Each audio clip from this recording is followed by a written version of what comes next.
నామంలో కూడా వచ్చిన మీ అందరికీ నా నిండు వందనాలు తెలియజేస్తూ ఉన్నా. అందరూ బాగున్నారండి? బాగున్నారా? చదవబడిన లేఖన భాగం నుండి ఆదికాండము 18వ అధ్యాయము 20వ వచనము 21వ వచనము చదువుకుందాం. ఆదికాండము 18వ అధ్యాయము 20వ వచనము 21వ వచనం, పేజీ నంబర్ 12. మరియు యెహోవా సొదొమ గొమొర్రాలను గూర్చిన మొర గొప్పది గనుక వాటి పాపము బహు భారమైనది గనుకను నేను దిగిపోయి నా యొద్దకు వచ్చిన ఆ మొర చొప్పునని వారు సంపూర్ణముగా చేసిరో లేదో చూచెదను. చేయని ఎడల నేను తెలుసుకుంటున్నాను. చాలండి. ఆది యందు దేవుడు భూమి ఆకాశములను చేశాడు. కాబట్టి సకల సృష్టిని కలుగు చేశాడు, సకల జీవరాశుల్ని కలుగు చేశాడు, మానవుల్ని కలుగు చేశాడు. కాబట్టి ఆయన సృష్టికర్త. మనుషులు అయిన మనము సృష్టికర్తలము కాదు. కానీ ఈనాడు ప్రజలు ఎలా ఉన్నారంటే, సృష్టిని కలుగజేసిన లేక మానవుని కలుగజేసిన దేవుని మర్చిపోయి మనుషులే సృష్టికర్తలు అయిపోతూ ఉన్నారు. ఏమండి, దేవుడు మానవుని కలుగు చేస్తే మానవులు ఏం చేస్తా ఉన్నారంటే, మానవులు దేవుని కలుగు చేస్తూ ఉన్న వారిగా కనిపిస్తూ ఉన్నారు. కానీ మనము దేవుని సృష్టి, కానీ మనం సృష్టికర్తలము కాదు. దేవుడే మనల్ని చేశాడన్న సంగతి బైబిల్ గ్రంథంలో వ్రాయబడి ఉన్నది. మనిషి దేవుని కలుగు చేశాడని ఎక్కడా లేదు. కానీ దేవుడే సకల సృష్టిని కలుగు చేసిన తర్వాత మనిషిని కలుగు చేసినట్లుగా లేఖన భాగాలను మనం చూడగలుగుతాము. కాబట్టి దేవుడు కలుగు చేసిన సృష్టిలో దేనితో కూడా దేవునికి సమస్య లేదు. కానీ కేవలము దేవుడు చేసిన మనిషితోనే దేవునికి ఎలా ఉంది? సమస్య ఉందంట. ఎందుకంటే మనిషి ఆలోచనలే తప్పు. ఎప్పుడు కూడా మనిషి ఎలా ఆలోచిస్తాడు? తప్పుగానే ఆలోచిస్తాడు, లేకపోతే తప్పుగానే ప్రవర్తిస్తాడు. కానీ ఆలోచన విధానం ఎలా ఉంటుందంటే వ్యతిరేకంగా, నెగిటివ్ గా ఉంటుందంట. కాబట్టి ఒక మనిషి ఇంకో మనిషి కోసం మంచిగా ఆలోచించే రోజులు కాదు. ఒక మనిషి ఇంకో మనిషిని తప్పుగా ఆలోచన చేసే రోజులు ఇవి. దేవునికి సృష్టిలో దేనితో కూడా సమస్య లేదు. కానీ తన స్వరూపంలో చేసుకున్నటువంటి మనిషితోనే సమస్యగా ఉన్నది. ఇది ఈ రోజు జరుగుతూ ఉన్న సందర్భము కాదు. కానీ దేవుడు సృష్టి కలుగు చేసినప్పటి నుండి కూడా మనిషి యొక్క ఆలోచనలు కానివ్వండి, మనిషి యొక్క నడవడిక కానివ్వండి, మనిషి వల్లే దేవుడికి సమస్య ఏర్పడింది. కొన్ని సందర్భాల్లో నేను ఎందుకు ఈ మనిషిని కలుగు చేస్తానా అనే ఆలోచన చేశాను దేవుడు కూడా. ప్రియులారా, మనిషి దేవుడు చెప్పిన త్రోవలో నడవకుండా తన ఇష్టానుసారమైన త్రోవలో నడిచే విధానాన్ని ఏర్పాటు చేసుకున్నాడు. ఈ సొదొమ ప్రజలు ఎలా ఉన్నారంటే, వారు చేయలేనటువంటి తప్పు లేదంట. చాలా భయంకరమైన తప్పులు చేస్తూ, పాపములు చేస్తూ, వ్యభిచారం చేస్తూ, త్రాగుతూ, ఇష్టానుసారమైన జీవితాలు విచ్చలవిడిగా జీవిస్తూ ఉన్నారు. ఎవరు? మనం చదువుకుంటాం 18వ అధ్యాయంలో. ఏ ప్రజల గురించి ఆ గ్రంథంలో వ్రాయబడింది అంటే ఆ అధ్యాయంలో సొదొమ ప్రజల యొక్క పాపము దేవుని దృష్టికి ఘోరముగా కనిపించిందంట.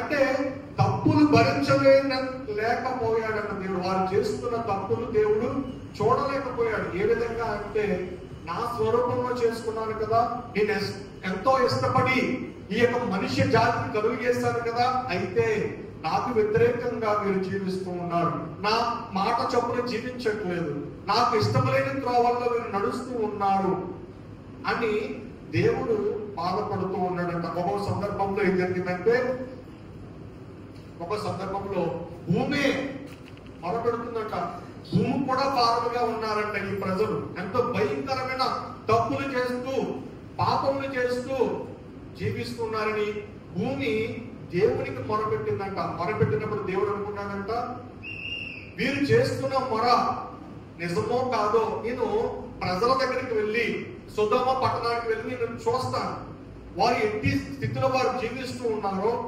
ఎట్టి పరిస్థితుల్లో వారు బ్రతుకుతూ ఉన్నారో నేను చూస్తాను అని దేవుడు అనుకున్నాడు. అనుకుని ఏం చేశాడంటే ఈ భూమి మీదకి ఆయనతో పాటు ఇద్దరు దేవదూతలు కూడా తీసుకొచ్చాడు. పిల్లరా, దేవుని యొక్క మాటలను పెడచెవిని పెట్టుకున్న వారి వల్లే కనిపించారు సొదొమ ప్రజలు. కాబట్టి సృష్టి అంతా కూడా ఆయన లోబడుతూ ఉన్నది. కాబట్టి పశువులు ఆయన లోబడుతూ ఉన్నాయి, జీవరాశులు జీవచరాలు ఆయన లోబడుతూ ఉన్నాయి. ఉదాహరణకి కాకి ఆయన యొక్క మాటకు లోబడింది. కాబట్టి ఏలియాను పోషించాడు దేవుడు. ఎవరి ద్వారా పోషించాడు? కాకి ద్వారా పోషించాడు. అంటే కాకి కూడా సృష్టిలో ఉన్నటువంటి ఈ పక్షి కూడా దేవుని మాటకు ఏం చేసింది? లోబడింది. అలాగే ఇంకా జంతువులు చూస్తే గాడిదను చూస్తాం. గాడిద ఎందుకు పనికిరానటువంటిదిగా మనం ఎంచుతాం. కానీ ఎప్పుడైతే గాడిద దేవుని దగ్గరికి వచ్చిందో ఎలా అయిపోయింది? ఒక గాడిద అన్నది ఒక దగ్గర స్థిరంగా ఉంటుందా? ఉండదు. దాన్ని ఎక్కడ తిరుగుతుందో ఎక్కడికి వెళ్తుందో తెలియదు. కానీ ఎప్పుడైతే యేసయ్య గాడిద దగ్గరికి వచ్చాడో, లేకపోతే గాడిద దేవుని దగ్గరికి వచ్చిందో ఎలా అయిపోయింది? గాడిద మౌనం అయిపోయింది. దేవుడు విలువలేనటువంటి గాడిదకు విలువనిచ్చాడు. అంటే గాడిద కూడా దేవుని యొక్క మాటను విన్నది. చాప దేవుని మాట విన్నది. తిమింగలం ఎలా విన్నది అంటే ప్రియులారా గమనిస్తే, యోనా సముద్రంలో పడవేస్తున్నప్పుడు యోనాని దేవుడు చెప్పాడు, ఓ తిమింగలమా, నా యొక్క సేవకుడు ఈ యొక్క సముద్రంలో పడవేయబడతాడు, కాబట్టి నువ్వు ఆ సేవకుని 3 రోజులు నీ కడుపులో దాచుకోవాలి అని చాపకు చెప్పినప్పుడు ఆ తిమింగలం ఏం చేసింది? ఆలకించింది ఆయన మాటను. ప్రియులారా, ఈనాడు మనిషి ఆయన మాట వింటున్నాడా అంటే వినట్లేదు. సింహం కూడా ఆయన మాట విన్నది. దానియేలుని సింహబోనులో వేసినప్పుడు ప్రియులారా, ఏమండి, సింహాల బోనులో ఒక మనిషిని వేస్తే సింహాలు చేల్చకుండా తినకుండా వదిలేస్తాయా? వదలము. అయినప్పటికీ కూడా దేవుడు ఏం చేశాడంటే సింహాల నోలను సైతము మూయించాడు ఆయన మాట ద్వారా. సృష్టిని నిమ్మలం చేశాడు. సముద్రంలో ప్రయాణం చేస్తున్నప్పుడు గాలి తుఫానులు రేగినప్పుడు ఆయన మాట ద్వారా సృష్టి అంతా లోబడింది. ఈనాడు మనిషి ఏం చేస్తా ఉన్నాడు? దేవుని మాటను వింటున్నాడా? చెట్లు ఆయన మాటలు వింటూ ఉన్నాయి, సూర్యుడు ఆయన మాట వింటున్నాడు, చంద్రుడు ఆయన మాటలు వింటున్నాడు, సముద్రం ఆయన మాట వింటుంది, గాలి తుఫాను ఆయన మాట వింటున్నాయి. సకల సృష్టి కూడా ఆయన లోబడుతూ ఆయన మాటను తిరస్కరించుకుంటా వింటూ ఉంటే మనిషి మాత్రం ఏం చేస్తా ఉన్నాడంటే, ఏమండి, చెయ్యలేనంత తప్పులు చేస్తూ బ్రతుకుతూ ఉన్నాడు. దేవునికి ఘోరమైన పాపిగా కనిపిస్తూ ఉన్నాడు. మనిషిని ప్రేమించలేని స్థితిలో మానవుడు కనిపిస్తా ఉన్నాడు. ప్రియ సహోదరి సోదరుడా, మానవుని ఆలోచనలే తప్పుగా కనిపిస్తా ఉన్నాయి. కాబట్టి వీరి పాపములు భూమి కూడా భరించలేకపోతూ ఉందంట. వీరు చేస్తున్న తప్పులు భూమి కూడా భరించలేకపోతుందంట. భూమి మొరపెడుతుందంట, ప్రభువా, వీరు చేస్తున్న ఘోరాలు పాపాలు, ఈ సొదొమ ప్రజలు చేస్తున్న పాపాలు నేను భరించలేనంత భారముగా ఉన్నాయి, కాబట్టి నీకు మొరపెడుతూ ఉన్నాను అనగానే ప్రభు ఏం చేశాడో తెలుసా? భూమి మొరపెట్టిన మాటను మొరను ఆలకించాడు. ఆలకించి తానే స్వయముగా ప్రజలు ఏ రీతిగా బ్రతుకుతూ ఉన్నారా, ఏ రీతిలో వారు నడుస్తూ ఉన్నారు నేను చూడాలి అని ఆలోచనతో వారు ఏం చేశారంటే, దేవుడు 2 దేవదూతలు తీసుకుని భూమి మీదకు వచ్చాడు. ఈ యొక్క 18వ అధ్యాయం మొదట్లో చూస్తే, మరియు మమ్రే దగ్గర ఉన్న సింధూర వనములో అబ్రహాము ఎండవేళ గుడారము ద్వారము కూర్చుని ఉన్నప్పుడు యెహోవా అతనికి కనబడెను. అబ్రహాము కనబడ్డాడు దేవుడు. ఆ సమయంలో ప్రియులారా మనం గమనిస్తే దేవుడు మమ్రే దగ్గర ఉన్న అబ్రహాము కనబడడానికి గల కారణం ఏంటంటే, అప్పటికే అబ్రహాము నిజమైన దేవుడు ఎవరో అని అన్వేషణలో ఉన్నాడు. అప్పటికి అబ్రహాముకి నిజమైన దేవుడు ఎవరో, యెహోవా అంటే ఎవరో తెలియదు. ఆయన బొమ్మలు అమ్ముకునేవాడు అబ్రహాము. అయితే దేవుడు నిజమైన దేవుడు ఎవరో, నేను ఈ బొమ్మలను తయారు చేస్తూ ఉన్నాను, మీరు దేవుడు ఎలా అవుతారు అని ఆలోచనతో నిజమైన దేవుడు, మానవుని బలి చేసిన దేవుడు ఒకడు ఉన్నాడు, ఆయన ఎవరో నేను తెలుసుకోవాలని అన్వేషణలో ఉన్నాడు అబ్రహాం. ఆ సమయంలో అన్వేషణలో ఉన్నప్పుడు, ఆసక్తితో ఉన్నప్పుడు దేవుడు అబ్రహాముకి కనిపించాడు. ఎందుచేతనంటే బైబిల్లో ఉంటది, ఆశ కలిగిన ప్రాణాన్ని తృప్తిపరిచే దేవుడు. ఎవరి ఆశతో కనిపెడుతూ ఉన్నాడు అబ్రహాము, ఆశతో గోజాడుతూ ఉన్నాడు. అయ్యా, ఈ సృష్టిని కలిగేసిన దేవా, నేను నిన్ను చూడాలి, నేను నిన్ను కనుగొనాలి అని ఆలోచనతో ఉన్నప్పుడు ఇక్కడ ఎక్కడ కూర్చున్నాడు? మమ్రే దగ్గర ఉన్న సింధూర వనంలో కూర్చుని ఆలోచన చేస్తున్న అబ్రహాముకి దేవుడు కనిపించాడు. హల్లెలూయా, హల్లెలూయా. నీలో ఆశ ఉన్నదా? దేవుని చూడాలనే ఆశ ఉన్నదా? దేవుణ్ణి కనుగొనాలనే ఆసక్తి నీలో ఉన్నదా? నిజమైన దేవుడు ఎవరో, లోకరక్షకుడు ఎవడో, లేక ఈ సృష్టిని కలిగిస్తున్న దేవుడు ఎవరో అని నీకు చూసే ఆలోచన ఉన్నదా? నేను ఎవరు నిజమైన దేవుడిని కనుగొనాలి అనే అన్వేషణను ఎప్పుడైనా చేశావా? ఎవరెవరో ఏదో చేశారు, వారిని నేను వెంబడిస్తాను. కాబట్టి ఎవరు ఏదో చేశారో వారితోనే నేను నడుస్తాను అంటే కాదు. అన్వేషణ కలిగి ఉండాలి, నిజమైన దేవుడిని కలిగి ఉండాలి, నిజమైన దేవుడిని చూడాలి, ఆయన మాటలు నేను వినాలి అని ఆసక్తి ఉన్నప్పుడు దేవుడు తప్పకుండా ఏం చేస్తాడంటే ఏమండి, ఆశల ప్రాణాన్ని తృప్తి పరుస్తాడు. దేవునికి స్తోత్రం, హల్లెలూయా. ఈ యొక్క అబ్రహాముకి ఎవరెవరు కనిపించారంటే దేవునితో పాటు ఇద్దరు దేవదూతలు కూడా ఆయన కనిపించారు. ఆయనే దేవుడు అని అబ్రహాముకు తెలియదు. అంటే ఆయన తెలుసా కదా, అబ్రహాము 18వ అధ్యాయము ఆదికాండం 1-5 వచనం చదువుకుంటే, మరియు మమ్రే దగ్గర ఉన్న సింధూర వనములో అబ్రహాము ఎండగాల గుడారపు ద్వారమందు కూర్చొని ఉన్నప్పుడు యెహోవా అతనికి కనబడెను. అతడు కన్నులెత్తి చూచినప్పుడు 3 మనుషులు అతని ఎదుట నిలవబడి ఉండేవి. కాబట్టి ఆయన కన్నులెత్తి చూసిన వెంటనే ఆయన ముందు ఎవరున్నారు? 3 మనుషులు ఉన్నారు. ఈ 3 మనుషులు ఎవరు? దేవుడు, ఆయనతో పాటు ఇద్దరు దేవదూతలు ఉన్నారు. ఆ ముగ్గురిని చూశాడు. తర్వాత అతడు వారిని చూచి గుడారపు వాకిట నుండి వారిని ఎదుర్కొనటకు పరిగెత్తి నేలమట్టుకు వంగి, ప్రభువా, నీ కటాక్షం నా మీద నున్న ఎడల ఇప్పుడు నీ దాసుని దాటిపోవద్దు. నేను కొంచెం నీళ్లు తెప్పించదును, దయచేసి కాళ్ళు కడుక్కొని ఆహారం తెచ్చదును, కడుక్కొని ఈ చెట్టు క్రింద అలసట తెచ్చుకుని కొంచెం ఆహారం తెచ్చదును, మీ ప్రాణములను బలపరుచుకుని తరువాత మీరు వెళ్ళవచ్చును. ఇంత నిమిత్తము కదా మీ దాసుని యొద్దకు వచ్చిన వారు నీవు చెప్పినట్లు చెయ్యమనగా. ఏమండి, దేవుడి నిజానికి ఎక్కడికి వచ్చి చూద్దాం అనుకున్నాడు? ఏ ప్రజల కోసం వద్దాం అనుకున్నాడు? చెప్పాలి. ఎవరి పాపము దేవుని దృష్టి ఘోరంగా కనిపించింది? సొదొమ ప్రజల యొక్క పాపము ఆయన దృష్టికి ఘోరంగా కనిపించింది. కాబట్టి ఆ ప్రజలు చూడడానికి దేవుడు వద్దాం అనుకున్నాడు. ఆయన దిగవలసిన చోటు ఏది అంటే సొదొమ గుమర. కానీ ఎక్కడికి వెళ్ళి నిల్చున్నాడంటే మమ్రే దగ్గర ఉన్నటువంటి సింధూర వనములో కూర్చున్నటువంటి అబ్రహాము దగ్గరికి వెళ్ళాడు. అర్థమవుతుందా మీకు? దేవుడు సొదొమ గుమర ప్రజలు చూడడానికి వచ్చాడు, కానీ దేవుణ్ణి చూడాలి అనే ఆశ ఎవరిలో ఉన్నదంటే అబ్రహాములో ఉన్నది. కాబట్టి అబ్రహాములో ఉన్న ఆశను నెరవేర్చడానికి దేవుడు అబ్రహాము కనిపించాడు. దేవుడు నీతో మాట్లాడాలి అని ఆశ నీలో ఉన్నప్పుడు దేవుడు నీతో మాట్లాడతాడు. దేవుడు నువ్వు దేవుడిని చూడాలి అని ఆశ నీలో ఉన్నప్పుడు దేవుడిని కనిపిస్తాడు. కాబట్టి దేవుడిని నువ్వు ఆదరించాలి, ప్రేమించాలి, స్వస్థపరచాలి అని ఆశ నీలో ఉన్నప్పుడు దేవుడు అది నెరవేరుస్తాడు. ఎప్పుడు? నీలో ఆశ ఉన్నప్పుడు. ఆశ లేని వాటి దేవుడు ఉంటాడంటే ఉండడు. నీలో మొదట ఆశ ఉండాలి. ఆశ లేకపోతే దేవుడికి దగ్గరికి రాడు. నిజమైన దేవుడిని తెలుసుకోవాలి, నిజమైన దేవుడు నన్ను ప్రేమించాలి, నిజమైన దేవుడు నన్ను కనుగొనాలి, నిజమైన దేవుడు నా బాధల నుండి విముక్తి కలుగు చేయాలి, నిజమైన దేవుడు నా యొక్క అప్పుల సమస్య నుండి విడుదల కలుగు చేయాలి, నిజమైన దేవుడు నా యొక్క అనారోగ్యం స్వస్థపరచాలి అని ఆలోచన లేకపోతే ఆ యొక్క ఆశ నీలో ఉన్నప్పుడు తప్పకుండా దేవుడు ఏం చేస్తాడు? నెరవేరుస్తాడు. అంటే సొదొమ ప్రజలు దేవుడు కావాలి అని అనుకోలేదు. కాబట్టి దేవుడు కావాలి అని ఆ ప్రజలు అనుకోలేదు.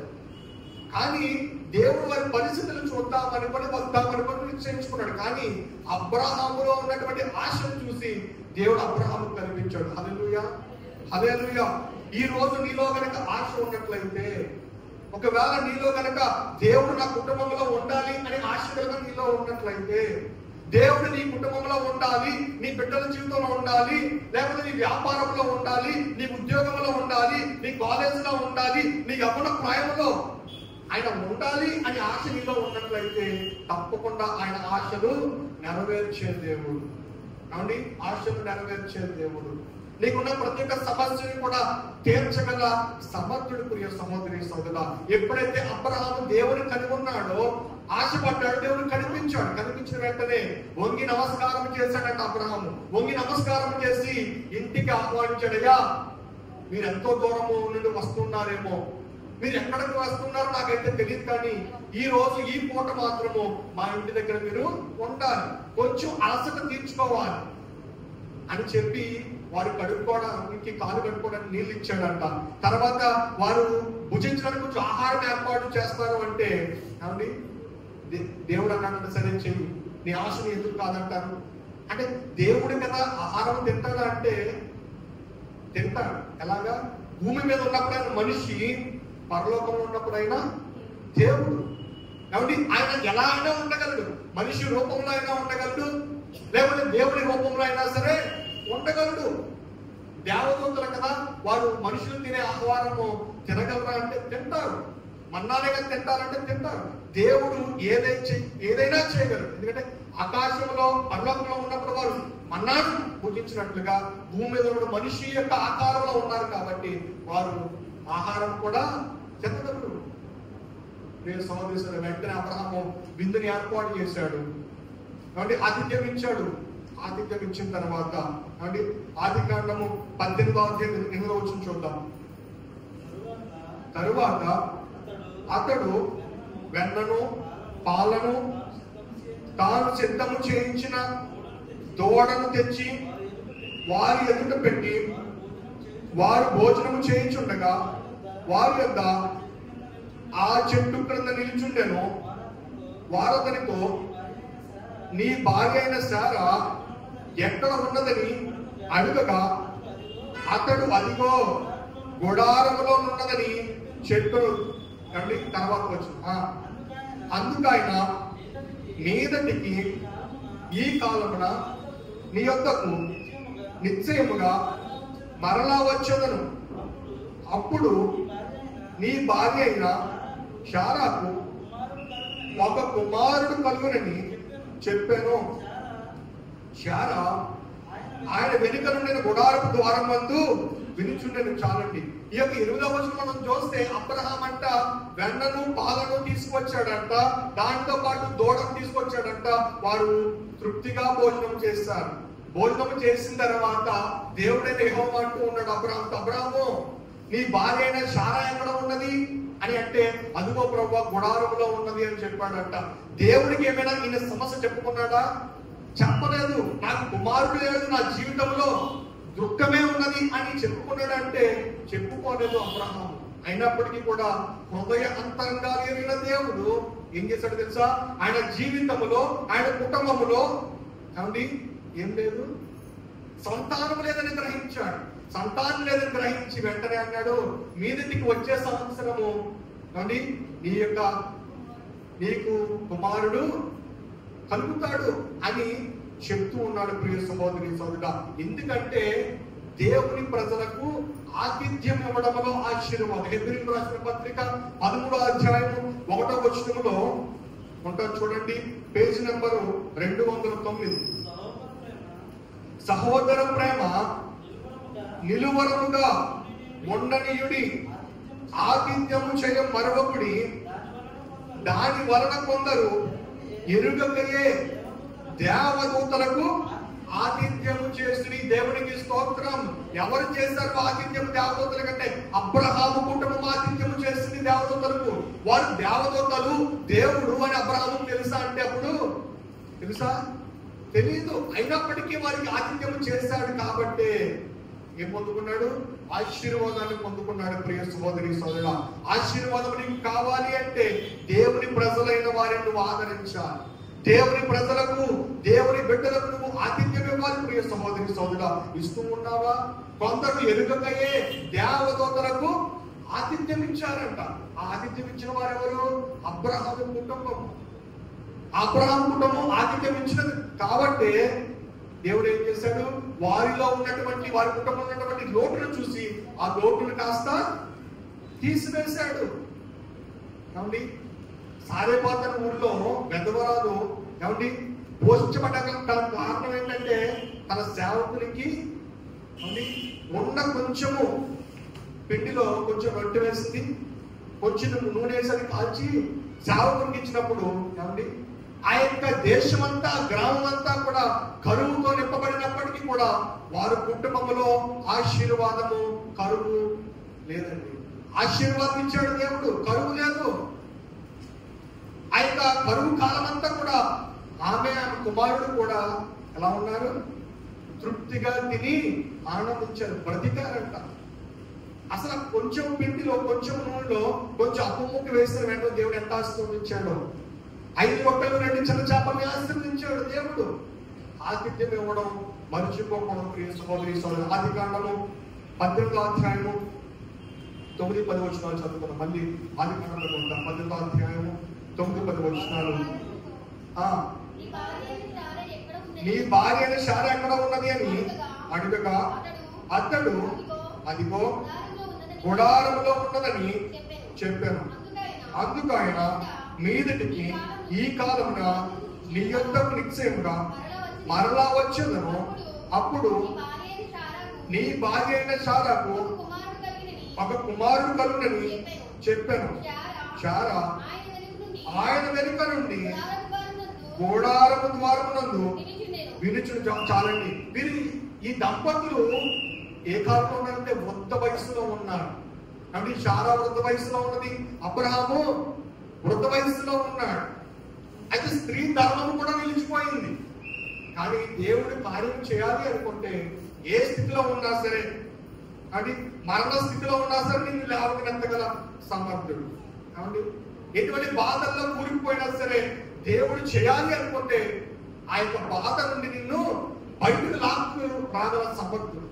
ఒకవేళ డాక్టర్ చెప్పి ఉండవచ్చు, నీకున్న జబ్బు సామాన్యమైన జబ్బు కాదు, అంటే నీకు ఉన్నటువంటి అనారోగ్యం సామాన్యమైనది కాదు, ఎక్కువ ఎంతో కాలం బ్రతకము నువ్వు అని చెప్పవచ్చు. కానీ దేవుడు గనక ఆలోచన చేస్తే, దేవుడు కనుదృష్టి కనుక నీ మీద, నీ కుటుంబం మీద, నీ యొక్క ఉద్యోగం మీద, నీ యొక్క అనారోగ్యం మీద, దేని మీద ఆయన కనుదృష్టి ఉన్నా సరే దాన్ని తారుమారు చేయగల సమర్థుడు. ప్రియ సహోదరి సోదరా, నీ పరిస్థితి చూసి భయపడిపోతున్నావేమో, నీకున్న అనారోగ్యం చూసి భయపడిపోతూ ఉన్నావేమో, నీకున్నటువంటి ఇరుకులను చూసి, అప్పులను చూసి నువ్వు భయపడిపోతూ ఉన్నావేమో.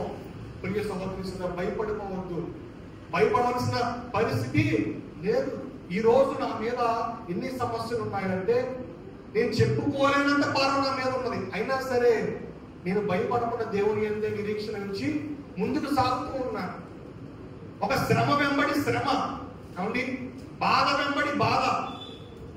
నాకు చిన్న వయసే అయినప్పటికీ కూడా ఎన్నో బాధలు, ఎన్నో కష్టాలు, కాబట్టి దేవుడు ఉన్నాడనే నిరీక్షణ, కాబట్టి ఎన్నో అప్పుల సమస్యలు, ఎన్నో బాధలు అయినప్పటికీ కూడా దేవుడు ఉన్నాడనే నిరీక్షణతో ముందుకు సాగుతున్నాను.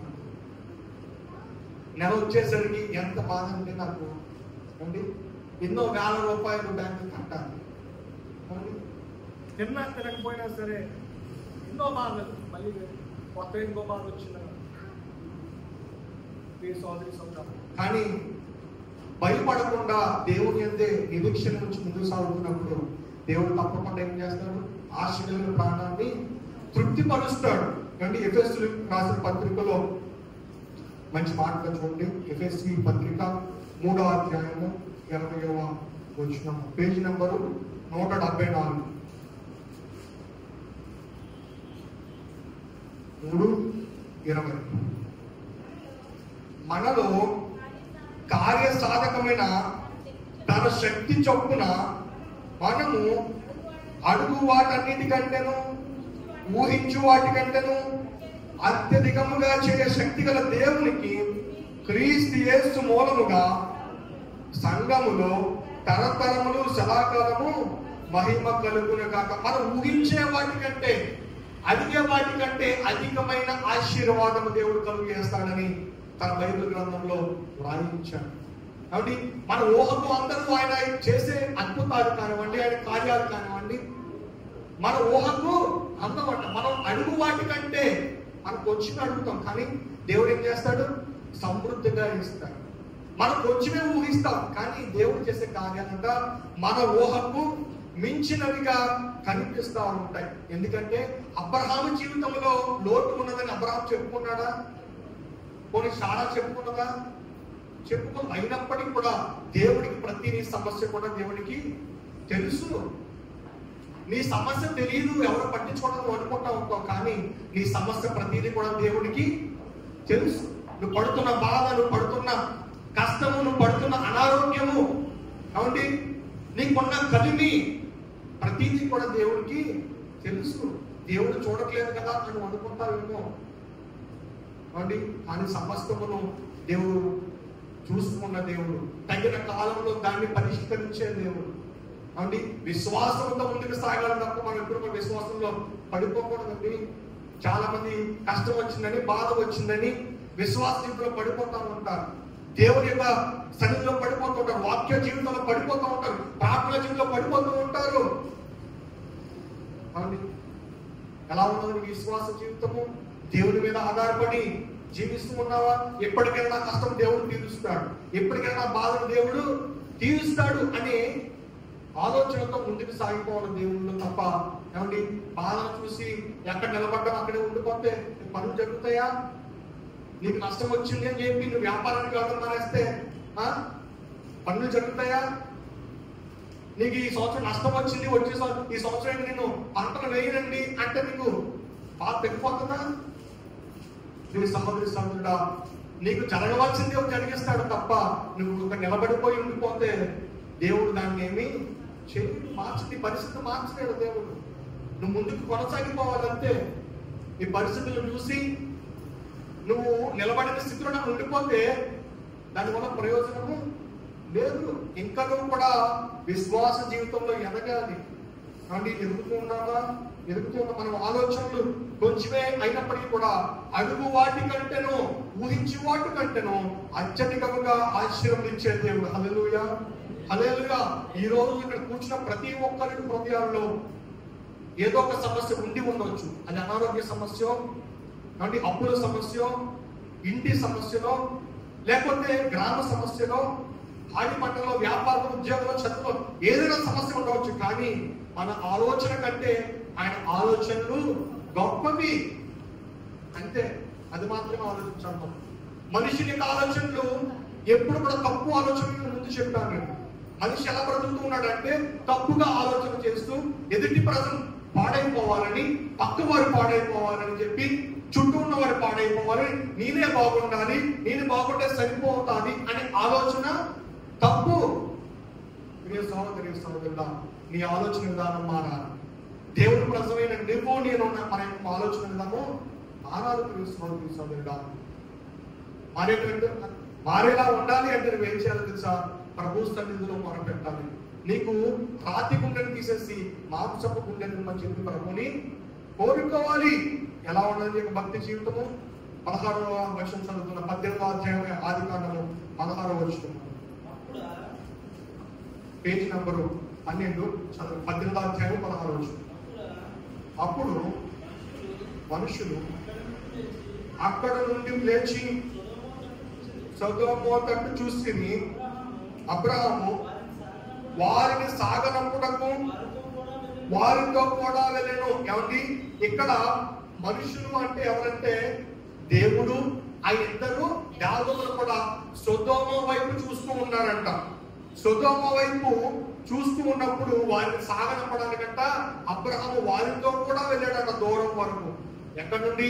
మమ్రే దగ్గర ఉన్నటువంటి సింధూర వనములో నుండి ఏమిటి వారిని సాగనంపడానికి వస్తూ ఉన్నాడు. సాగనంపడానికి వస్తూ ఉన్నప్పుడు అబ్రహాము దేవుడితో ఉన్నాడు. అయితే దేవుడు అబ్రహాముతో ఉన్నప్పుడు ఆ కాలంలో ఇద్దరు దేవతలు కూడా నడుచుకుంటూ వెళ్ళిపోయారంట. ఎక్కడికి?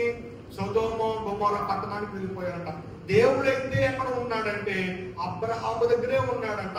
అబ్రహాముతో చెప్పుదామా చెప్పొద్దా, నేను సొదొమ ప్రజలను నాశనం చేయడానికి వచ్చానని చెప్దామా చెప్పొద్దా అని ఆలోచనలో ఉన్నాడంట. కానీ దేవుడు ఏం చేశాడంటే అబ్రహాముతో మాట్లాడుతూ ఉండిపోయాడు.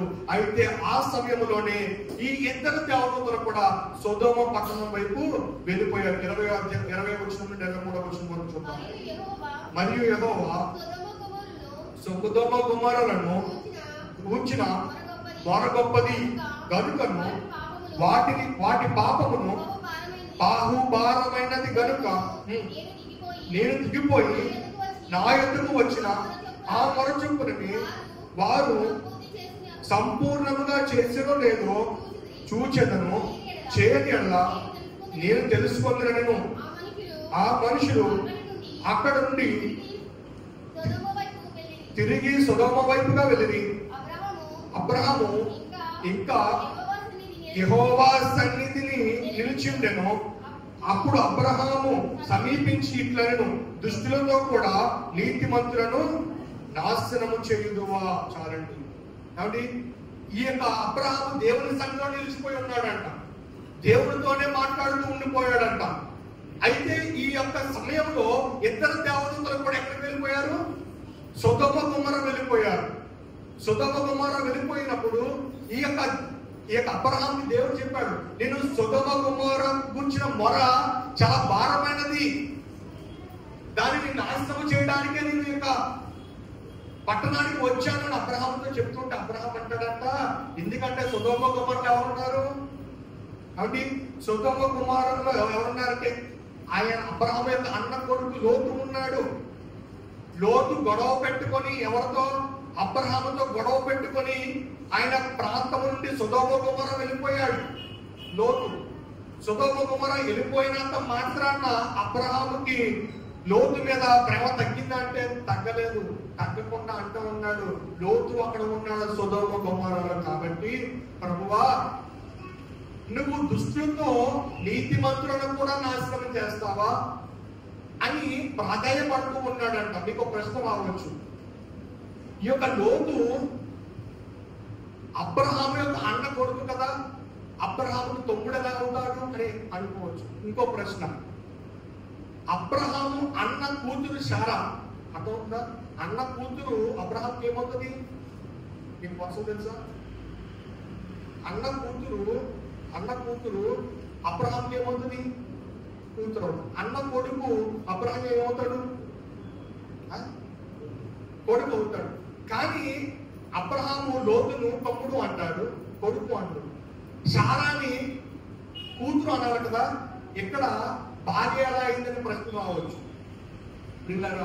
మీకు ఈ ప్రశ్నకి జవాబు కావాలంటే, దేవుడు సృష్టిని కలుగు చేసినప్పుడు దేవుడి సృష్టి అంతని కలుగు చేశాడు, కానీ అప్పుడు వాయు వరసలు ఏమీ లేవు.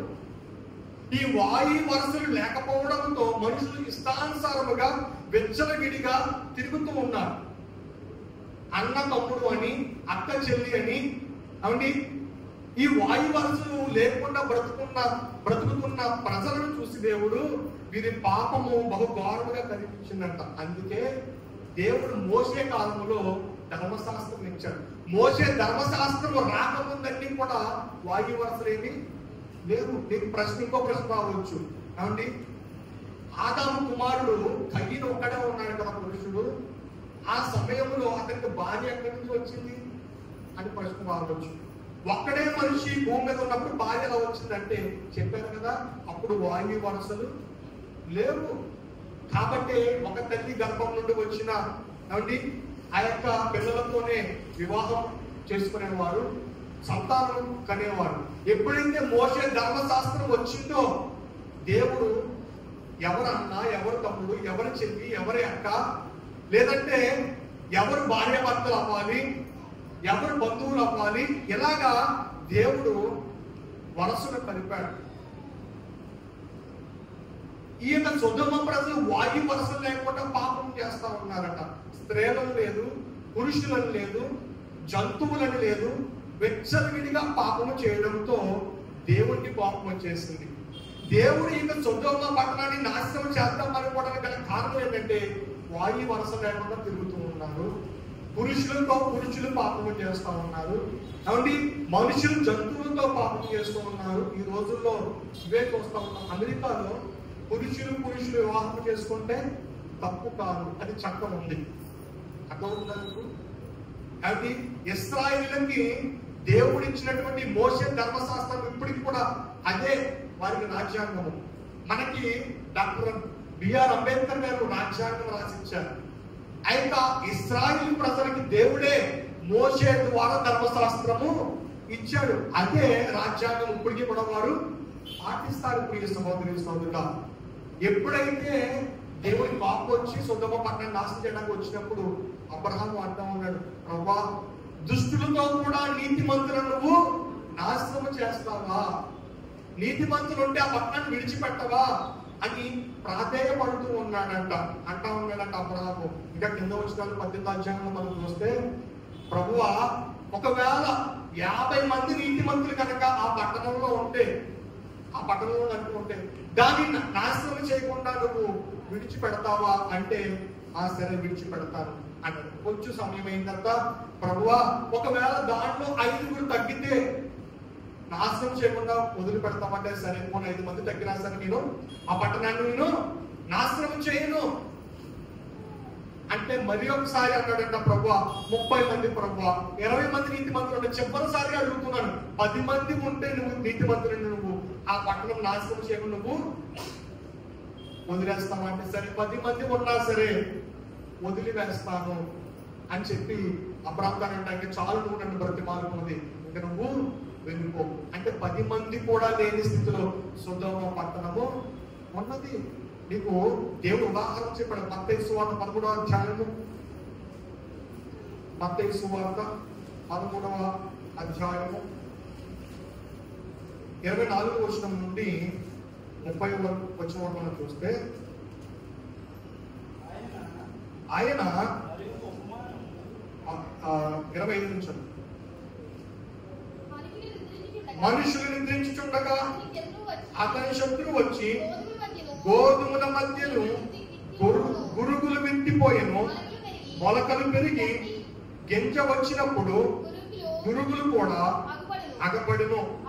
అప్పుడు ఇంటి యజమాని దాసులు అతని యొద్దకు వచ్చి, అయ్యా, నీవు నీ పొలంలో మంచి విత్తనము విత్తితివి కదా, అందులో గురుగులు లెక్క నుండి వచ్చింది అడిగిరి. ఇది శత్రువు చేసిన పని అని అతడు వారితో చెప్పగా, ఆ దాసులు, మేము వెళ్ళి వాటిని పెరిగి కూర్చుడానికి ఇష్టమా అని అతనిని అడిగిరి. అందుకు అతడు, వద్దు, గురుగులను పెరుగుచుండగా వాటితో కూడా ఒకవేళ గోధుమలను పెళ్ళగింతురు చాలండి అండి.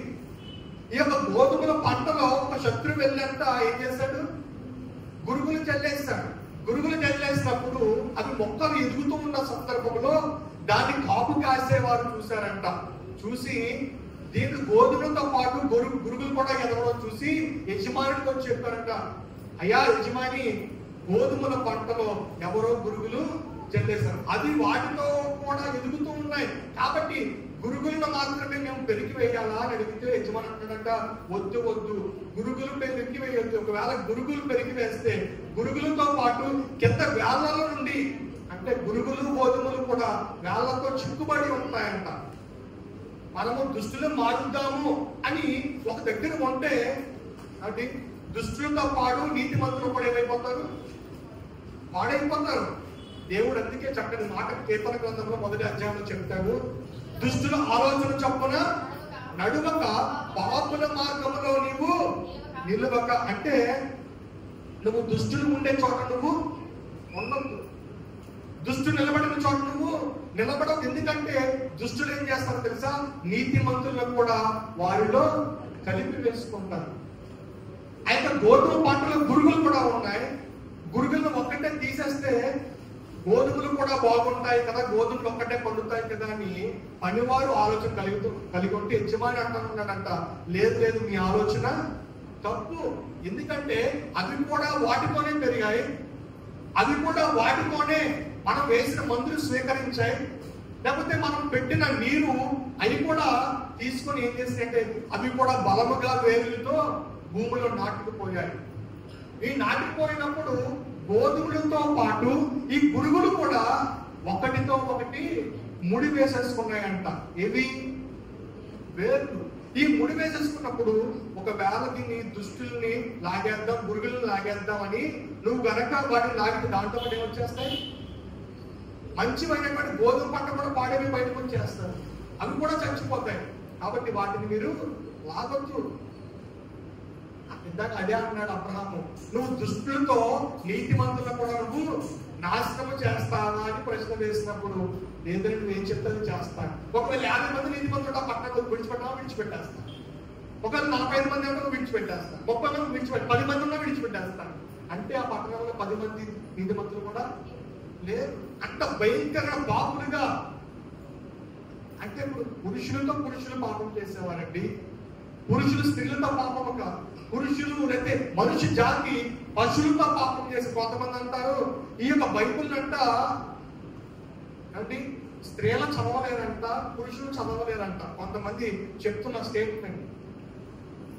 ఇక్కడ బైబుల్లో పాపం లేదు. పాపం చేసిన వారిని దేవుడు ఎలా ఖండించాడో స్పష్టంగా రాయించాడు దేవుడు బైబుల్లో. అంతే తప్ప దేవుడు పాపాన్ని చేయండి అని ఏమాత్రం ప్రోత్సహించలేదు. తెలియక అజ్ఞానంతో ఏమండి మధ్య లేకుండా మాట్లాడుతూ ఉన్నారు కొంతమంది. బైబిల్లో పాపం ఎక్కడా లేదని పాపంగా ఖండించాడు. పాపము చేసిన వారిని ఊరిని విడిచిపెట్టలేదు దేవుడు. దానికి ఉదాహరణే ఈ యొక్క సొదొమ గొమొర్రా పట్టణం. అర్థమవుతుందా? సొదొమ గొమొర్రా పట్టణస్తులు చాలా భయంకరమైన స్థితిలో ఉన్నారు. అంటే లాస్ ఏంజల్స్ లో మొన్న అమెరికా దేశంలో లాస్ ఏంజల్స్ రాష్ట్రంలో దేవుడు ఉగ్రతను చూస్తాం. అగ్ని గంధకాలు పడి ఆ పట్టణం అంతా కూడా రాష్ట్రం అంతా కూడా కాలిపోయింది. అంటే కారణం తెలుసా? పురుషుల పాపం. వారి యొక్క పాప స్థితి భయంకరమైన స్థితి పెరిగిపోతూ ఉన్నది. దేవుని యొక్క సృష్టిలో కేవలము పురుషులు స్త్రీలు మాత్రమే ఉన్నారు. మూడో జాతి ఎవరైనా ఉన్నారా? కాబట్టి ఇప్పుడు ఈ కాలంలో చూస్తూ ఉన్న మూడో జాతి ప్రజలు ఎవరైనా ఉన్నారా? కాబట్టి సగం ఆడ సగం మగ దేవుడు సృష్టించలేదు. కాబట్టి పురుషులుగా దేవుడు చేసిన పురుషులుగానే చనిపోవాలి తప్ప కొంతమంది పురుషులు స్త్రీలుగా మార్చబడుతున్నారు, స్త్రీలు పురుషులుగా మార్చబడుతూ ఉన్నారు.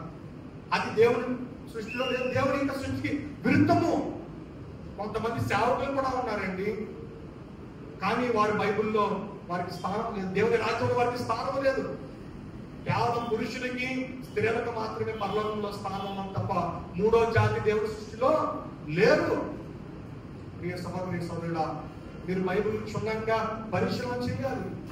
దేవుని ఉగ్రత రాకముందే మనం చేస్తున్న తప్పిదమును మనము దేవుని సన్నిధిలో విడిచిపెట్టి ఒప్పుకోవాలి. ప్రియ సహోదరి సోదరుడా, ఎలా ఉన్నారు సొదొమ పట్టణస్తులు? ఘోరమైన పాపము చేస్తూ ఉన్న స్థితిలో వారు కనిపిస్తూ ఉన్నారు. కనిపిస్తూ ఉన్నారు. ఆదికాండం 19వ అధ్యాయము 29వ వచనం చదవండి. 13వ వచనం 13వ పేజీ నంబర్. ఆదికాండము 19వ అధ్యాయము 29వ. దేవుడు ఆ మైదాన పట్టణములను పాడు చేసినప్పుడు దేవుడు అబ్రహామును జ్ఞాపకం చేసుకుని లోతు కాపురమున్న పట్టణములను నాశనము చేసినప్పుడు ఆ నాశనం మధ్యన లోతు నశించకుండా అతనిని తప్పించను. చాలా మొదటి 2 వచనాలు చదువుకున్నాం. 19వ అధ్యాయం 1-2 వచనాలు. మీకు అర్థమవుతుందా? దేవుడు సొదొమ పట్టణం వెళ్ళలేదు, అబ్రహాముతో మాట్లాడుతూ ఉన్నాడు. కేవలం సొదొమ పట్టణం వెళ్ళిన వారు ఎవరు? 2 దేవదూతలు వెళ్ళారంట. దేవదూతలు వెళ్ళినప్పుడు అంట లోతు ఎక్కడ కూర్చొని ఉన్నాడు తెలుసా? ఊరి గవిని దగ్గర కూర్చొని ఉన్నాడు. ఊరి గవి దగ్గర కూర్చొనినప్పుడు కొత్త మనుషుల గ్రామము వెళ్ళడం చూసి వెంటనే లోతు వెళ్ళి, అయ్యా మీరు ఎవరో కొత్తగా మా గ్రామంలోకి వచ్చినట్టు ఉన్నారు, మీరు ఎవరో కొత్తగా నాకు కనిపిస్తూ ఉన్నారు, కాబట్టి ఈ రోజు మా ఇంటికి మిమ్మల్ని ఆహ్వానిస్తూ ఉన్నారు, మీకు ఆతిథ్యం ఇవ్వాలనుకుంటుంది. ఈ ఆతిథ్యం ఇవ్వడం ఈ లోతు ఎవరైతే నేర్చుకున్నాడు? ఎవరైతే తెచ్చుకున్నాడంటే అబ్రహాం దగ్గర తెచ్చుకున్నాడు. తన యొక్క అన్న కొడుకు లోతు అబ్రహాం దగ్గర తెచ్చుకున్నాడు. మంచి విషయాలు ఏమంటే దేవుని బిడ్డ దగ్గర మనం నేర్చుకోవాలి, దాన్ని అవలంబించాలి. లోతు ఏం చేశాడంటే కొత్త మనుషుల గ్రామం రావడం చూసి, అయ్యా ఇక్కడ మీరు ఉండడం క్షేమం కాదు కాబట్టి ఈ రోజు ఈ పట్టణంలో నా కుటుంబం దగ్గరికి వచ్చి బస చేయాలని ఆతిథ్యం మీరు స్వీకరించాలి అనుకున్నప్పుడు ప్రియులారా సరే అని ఇద్దరు దేవతలు కూడా లోతు ఇంటికి వెళ్ళారంట. సాయంకాలం అయినప్పుడు లోతు వీరికి విందుని ఏర్పాటు చేస్తాడు, ఆతిథ్యం ఏర్పాటు చేస్తాడు. దాన్ని స్వీకరించి అందరూ కూర్చొని మాట్లాడుతూ ఉండగా ఆ ఊరి ప్రజలు ఈ ఇద్దరు మనుషులు లోతు ఇంటిలోకి వెళ్ళడం చూశారంట. చూద్దామా మాట 19వ అధ్యాయము 4వ వచనం. వారు పండు కొనక ముందు ఆ పట్టణస్థులు అనగా సొదొమ మనుషులు ఎవరెవరో చూడాలి, జాగ్రత్తగా వాక్యాన్ని పరిశీలించండి. బాలులను, వృద్ధులను, ప్రజలందరూ నలుదిక్కుల నుండి కూడి వచ్చి ఆ ఇల్లు చుట్టూ వేసి లోతుని పిలిచి, ఈ రాత్రి నీ వద్దకు వచ్చిన మనుషులు ఎక్కడ? మేము వారిని కూడినట్లు మా యొద్దకు వారిని వెలుపలకి తీసుకురమ్మని అతనితో చెప్పగా. ఏమండి, ఆ రాత్రి వేళ ఈ యొక్క ఇద్దరు దేవతల వారి కుటుంబము చక్కగా భోజనం చేసి కూర్చున్నారంట. కూర్చున్నప్పుడంట వారింటిని ఆ గ్రామస్తులందరూ కూడా చుట్టడి వేశారంట. చుట్టడి వేసిన వాళ్ళు ఎవరెవరో చెప్పండి, చదువుకున్నాం ఇప్పుడే. చుట్టడి వేసిన వారిలో ఎవరెవరున్నారు? బాలులు ఉన్నారు. బాలులు అంటే ఎవరు? చిన్న పిల్లలు. ఇంకా వృద్ధులు ఉన్నారంట. ఇంకా ప్రజలందరూ కూడా స్త్రీలు ఉన్నారు, పురుషులు ఉన్నారు, చిన్న పిల్లలు ఉన్నారు, వృద్ధులు ఉన్నారు. అందరూ కూడా ఆ ఇంటిని ముట్టడి వేసి అంటా ఉన్నారు, లోతు ఈ రోజు నీ దగ్గరికి వచ్చినటువంటి ఇద్దరు మగ మనుషులు, మన దేవతలు ఎవరు? దేవతలు స్త్రీలా పురుషులా?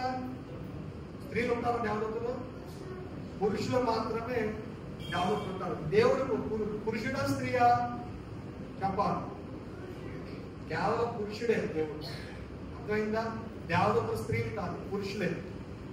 ఈ ఇద్దరు మగ మనుషులు మీ ఇంట్లో రావడం మేము చూసాం కాబట్టి వారిని మా దగ్గరికి పంపించు, మేము వారితో ఏం చేయాలి? పాపము చేయాలి. అంటే ఎంత భయంకరమైన స్థితిలో ఉన్నారో చూసారా మనుషులు?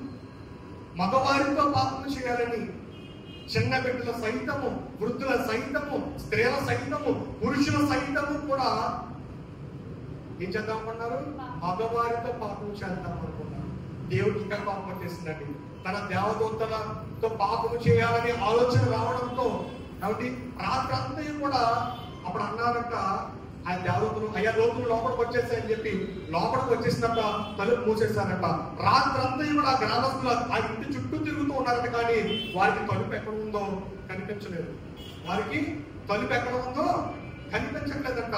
ఉదయం అయ్యేసరికి అన్నారంట లోతుని, అయ్యా లోతు నువ్వు వెంటనే ఈ ఇంటిని విడిచి, ఈ గ్రామముని విడిచి నువ్వు దూరంగా ఉన్నటువంటి పర్వతం మీద నువ్వు వెళ్ళిపోవాలి.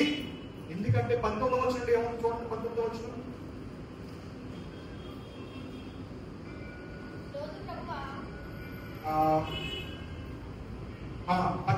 లోతు ప్రభువా అలా కాదు, ఇదిగో నీ కటాక్షము నీ దాసుని మీద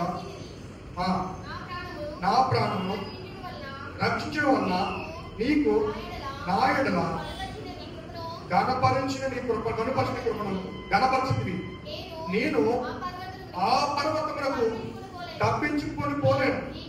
ఈ కీడు నాకు సంభవం చనిపోదునేమో అని లోతు అంటున్నాడంట. 29వ వచనం చదవండి.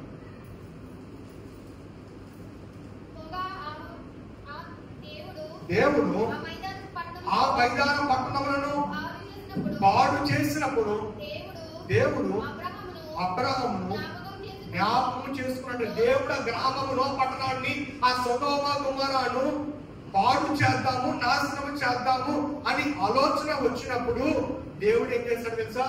లోతు కుటుంబాన్ని జ్ఞాపకం చేసుకున్నాడు. దేనిని బట్టి? అబ్రహాముకి ఇచ్చిన మాటను జ్ఞాపకం చేసుకున్నాడు. నువ్వు దేవుడికి ఇచ్చిన మాటను మర్చిపోతావేమో. కొన్ని సందర్భాల్లో నీ కలిగిన 5 అంతస్తులు చూసి, నీ కలిగిన ఆస్తిపాస్తులు చూసి, నీ కలిగిన సమస్తమును చూసి కొన్ని సందర్భాల్లో నువ్వు దేవుడికి ఇచ్చిన మాటను మర్చిపోతావేమో. కానీ దేవుడు నీకు ఇచ్చిన మాటను ఏమాత్రం కూడా మర్చిపోడు. లోతుని కాపాడుతాను, లోతుని కాపాడుతాను అని దేవుడు అబ్రహాముకి మాట ఇచ్చాడు కదా, ఆ మాట జ్ఞాపకం చేసుకున్నాడట. సొదొమ పట్టణాన్ని నాశనం చేస్తూ ఉన్నాడు. చదవండి 29వ వచనం. పాడు చేసినప్పుడు దేవుడు అబ్రహాము జ్ఞాపకం చేసుకుని లోతు కాపాడుతున్న పట్టణములను నాశనం చేసినప్పుడు ఆ నాశనం మధ్యలో లోతు నశించకుండా అతనిని తప్పించెను. కాబట్టి తర్వాత మీరు చూసుకుంటే 22వ వచనం, నీవు త్వరపడి అక్కడికి తప్పించుకుని పొమ్ము,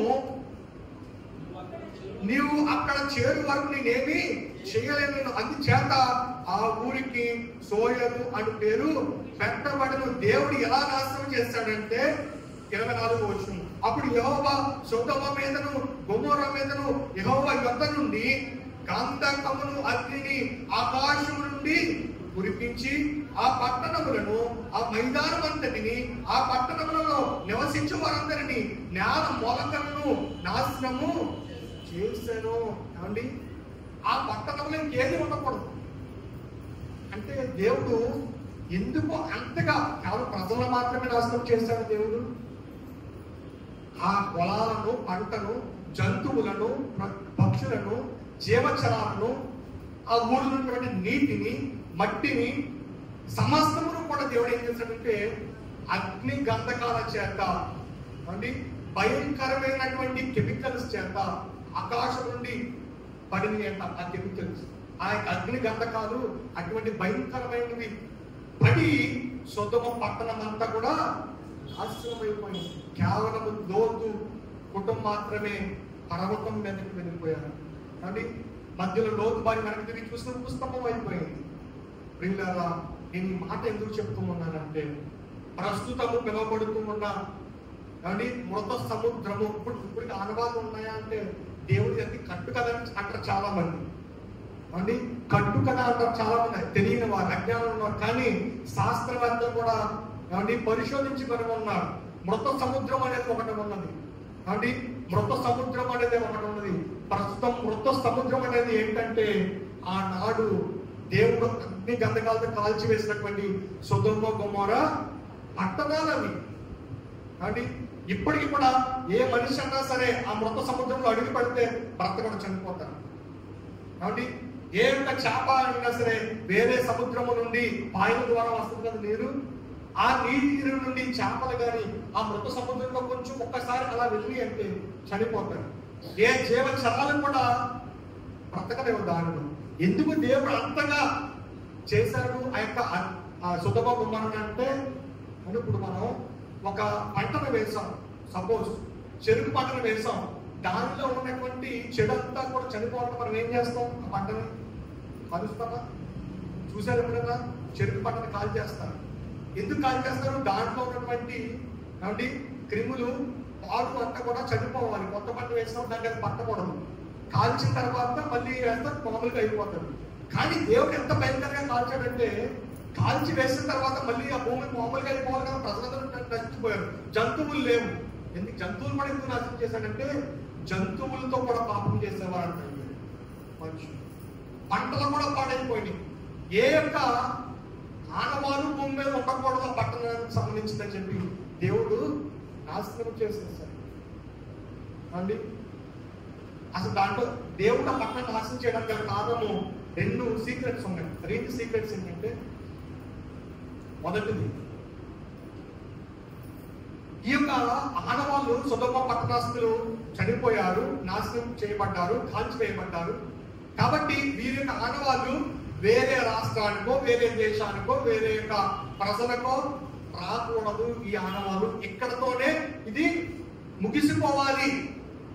అందుకే జంతువులు కానీ, పక్షులు కానీ, జీవచరాలను కానీ వేటిని బ్రతకనివ్వకుండా దేవుడు ఆనవాళ్ళు లేకుండా తీసివేశాడంట. బూడిద మాత్రమే ఉండేటట్టు చేసేసాడంట ప్రతి దాన్ని కూడా. కానీ ఇప్పుడు అది మొత్తం సమృద్ధిగా మార్చబడింది.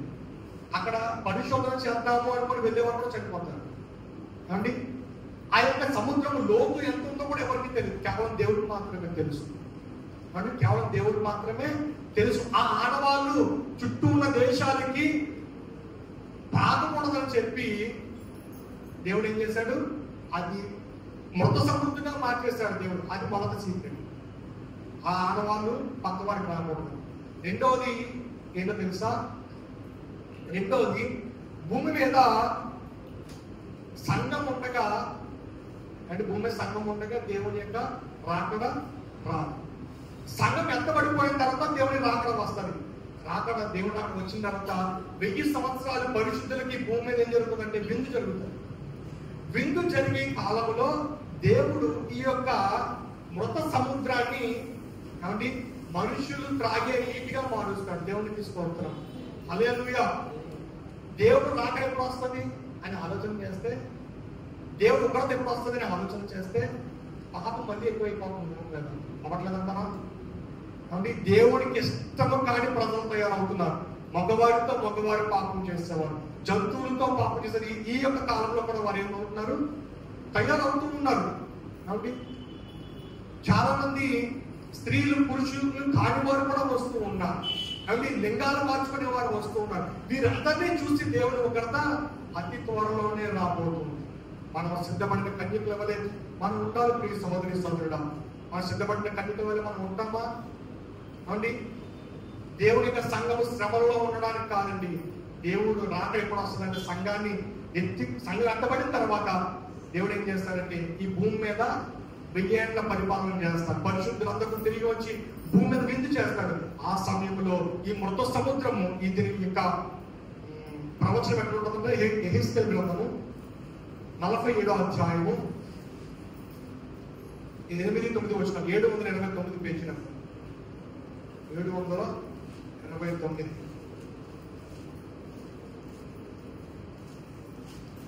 47వ అధ్యాయము 8-9 వచనాలు. అధిపతి ప్రవేశించినప్పుడు 47వ అధ్యాయము 8-9 వచనాలు, పేజీ నెంబర్ 729. అప్పుడు ఆయన నాతో ఇట్లను, ఇది యెహెజ్కేలుకి వచ్చిన ప్రవచనం. ఈ నీళ్లు ఉబికి తూర్పుగా ఉన్న ప్రదేశములకు పారి అరాబాలోనికి దిగి సముద్రములో పడును. అప్పుడు సముద్రపు నీళ్లు మంచి నీళ్ళు అప్పుడు దేవునికి స్తోత్రం. హల్లెలూయా. అంటే పాడైపోయిన జీవితాన్ని కూడా చిగురింపజేసే దేవుడు.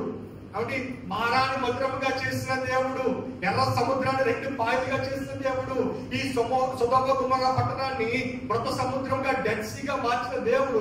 తర్వాత ఆయన వచ్చిన తర్వాత 1000 ఏళ్ల పరిపాలన దేవుడు ఏం చేస్తాడు? మళ్ళీ పాడైపోయిన ఆ యొక్క సముద్రాన్ని మంచి నీటిగా మారుస్తాడు. ఇప్పటి వరకు ఆ సముద్రంలో నుండి, ఏ సముద్రం నుంచి అక్కడ చేపలు వెళ్ళినా, నీరు వెళ్ళినా విషపూరితంగా మార్చబడి చనిపోతూ ఉన్నాయి, విషంగా మారిపోతున్నాయి. కానీ దేవుడు ఎప్పుడైతే దాన్ని పరిస్థితిని మార్చాలనుకుంటాడో దేవుడు మరణ దాన్ని మంచి నీటిగా, మంచి సముద్రముగా మారుస్తాడు. నీ జీవితం పాడైపోయినప్పటికీ కూడా చిగురు లేని పరిస్థితిలో ఉన్న నీ జీవితాన్ని దేవుడు చిగురింప చేస్తాడు.